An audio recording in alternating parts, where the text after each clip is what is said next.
Hello and welcome to 100 Yards of Football Sports Talk Radio. I'm your host this evening, Logan Landers. And joining me today, as usual on Wednesdays, is the man on the show we always like to call Mr. Football, the football encyclopedia, the draft insider, Vincent Turner. How you doing, Vince? How you doing today, Mr. Logan Landers?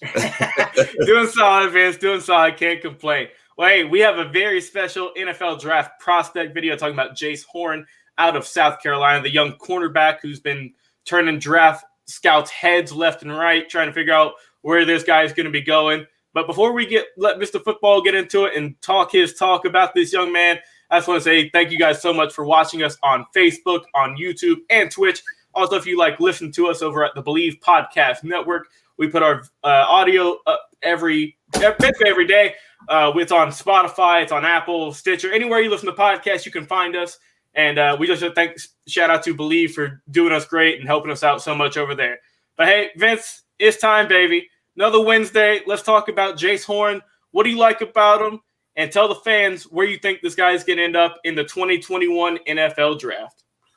Well, I'm going to say this about Mr. Horn. I'm going to call him Mr. Horn this evening.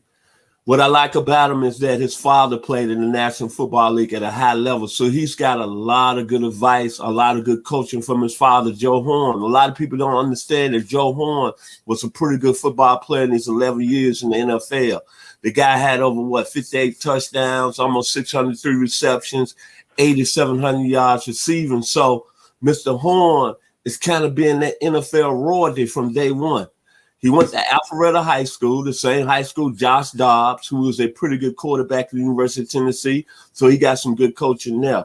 But what I like about him, Logan, man, and what I love about him is his size, 6'1", 205, perfect frame, outstanding wingspan, length, athletic, physical, aggressive. All those get A+. A guy that can play in any scheme. A thing that really impressed me, he's a very versatile player. He can play in the slot. He can play man-to-man coverage on the boundary. That is very, very serious, man. That's like, hey, the defense is playing over here 10 on 10, but you got the other team's best wide receiver. And when you look at his man coverage skills, man, it makes me have chills in my body because it sent me back in the day because look at the film. He's up on the receiver. That means you got to be quick, you got to have good feet, and you got to be able to be confident and have a swagger.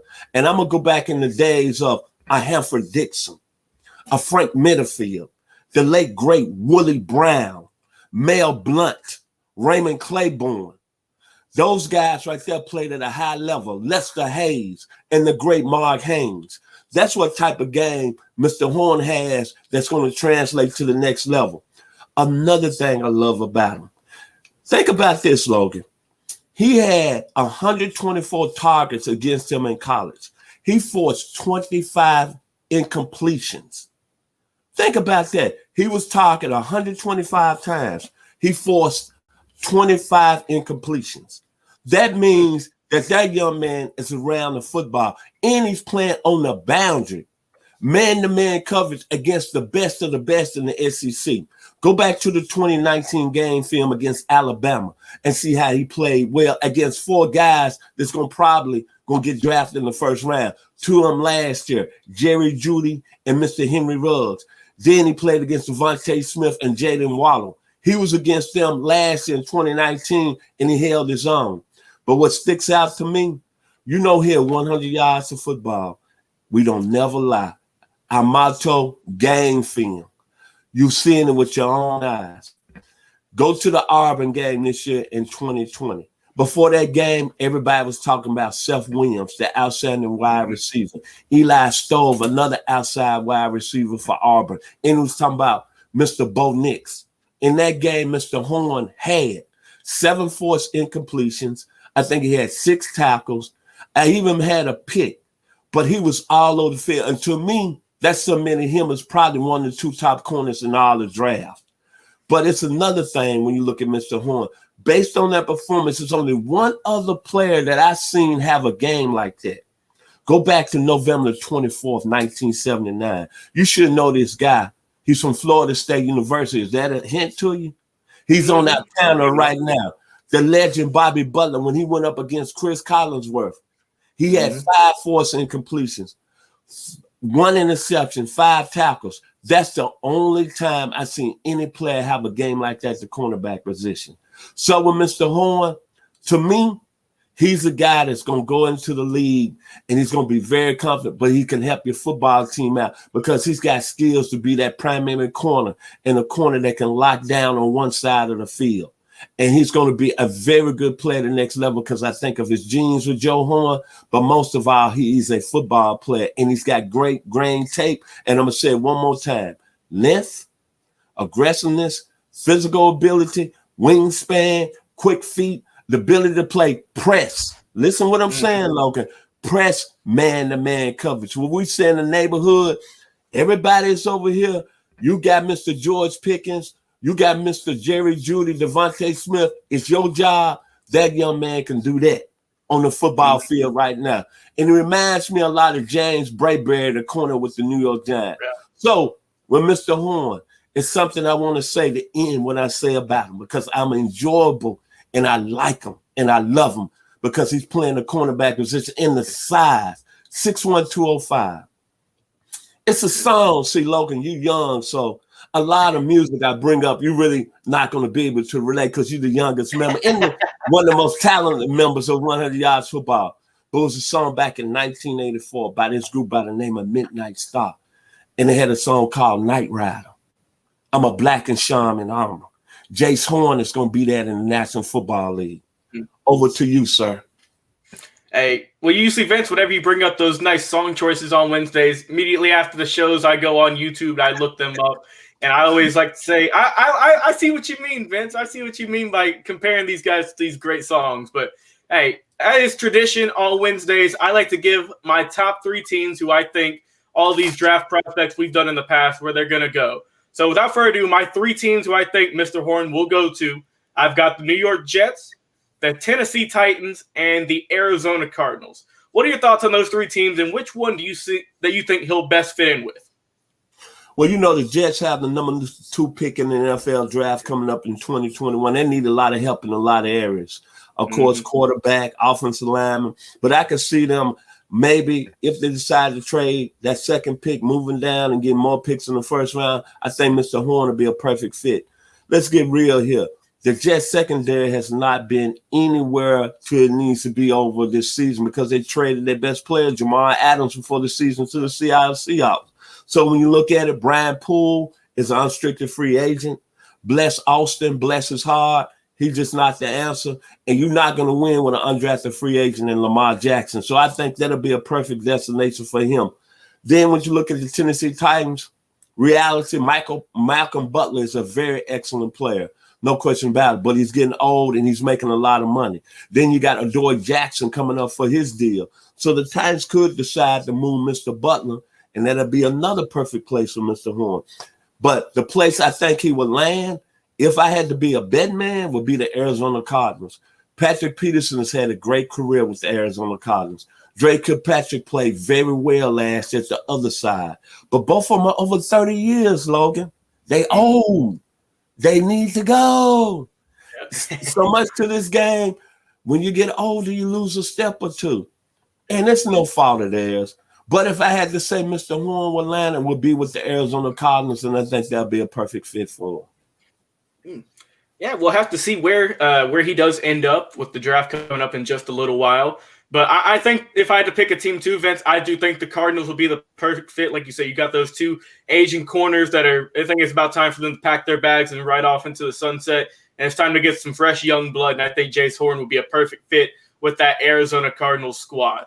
Well, hey, Vince, what are your final thoughts on Jaycee Horn, and how do you think he's going to do at the next level in the NFL? When you're looking at his ability is off the charts. I think he's going to be a 4.4 guy, speed-wise, at the next level. But I'm impressed with his height, man. 6'1", 205, the wingspan. He's long. He's played in a very tough conference. His production is off the charts. He's had 101 tackles career-wise. He's only had 2 interceptions because people don't want to really go at him.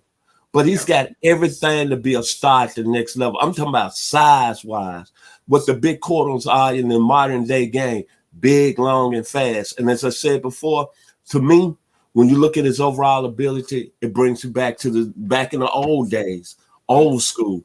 Mark Haynes, Lester Hayes, a poor man's Mel Blount, Raven Claiborne, Halford Dixon, Frank Minifield, the late great Willie Brown with the Oakland Raiders by way of Grambling University. All those guys could play press man to man. And let me throw Albert Lewis in there, another Grambling alum. This young man, to me, with every team he gets, he's going to come in. He's going to be a day one starter. He's going to be a guy that's going to make some mistakes, getting used to the speed of the game. I'm not going to say you're going to come in and be the next Deion Sanders, one of the top lockdown corners, or Jalen Ramsey. But over a course of time, once he learns the game and be able to work and take his work ethic to another level, this guy can be a 10-year player in the Hall of Fame. I love him. I like him. And I'm impressed with him. And I'm most impressed with him because his father, Joe Horn, was a very good player with the New Orleans Saints, Atlanta Falcons. And they didn't give his father anything. So that tells me his father's done an outstanding job. Kudos to you, Mr. Joe Horn. Yeah, like you said, his father had a remarkable career in the NFL at the wide receiver position. And you brought up a lot of great legends that he's got a lot of hype to live up to. But I know all of us here at 100 Yards of Football think he can live up to that and even more. So I'm interested to see where he does end up on draft day. One of the best, if not one, maybe two best cornerbacks in this draft. You can always argue with Patrick Surtain as well, who we talked about a few weeks ago. Those two are going to be compared in this draft. So it's going to be interesting to see where Horn lands up. But hey, Vince, always a pleasure having you on our Wednesday draft profiles. You bring the hard-hitting knowledge, the stats, and most importantly, man, those great songs. When you get off the video today, go listen to some good R&B, Midnight. The band from Cincinnati, Ohio, and listen to their single, Night Rider. That's how I see Mr. Jaycee Horn playing at the next level. He's going to be the Night Rider of the NFL. I like it, Vince. I'll take you up on that offer as well. Well, hey, if you guys have been watching us today, thank you guys so much. We go live on Facebook, YouTube, Twitch as well. Also, be sure to check out our Instagram, which is the same at 100 Yards of Football. We put up clips of every single episode that we do. Also, be sure to check out our podcast. You can look us up on Spotify here. Just type in 100 Yards of Football, and you'll see our logo there at the 50-yard line. Or if you don't like Spotify, you can always go over to Apple Podcast as well. Same thing, 100 Yards of Football right there on the 50-yard line where we put up all of our recent shows. You can always check out some of our past shows as well, former Legends interviews, former interviews, old game previews we've done, all the other draft prospects we've done with guys who are currently in the league. You can go check those out and see how we did with our predictions. So, hey, for my man, Mr. Football, Vincent Turner, I've been your host this evening, Logan Landers. We'll talk to you guys very shortly. See y'all.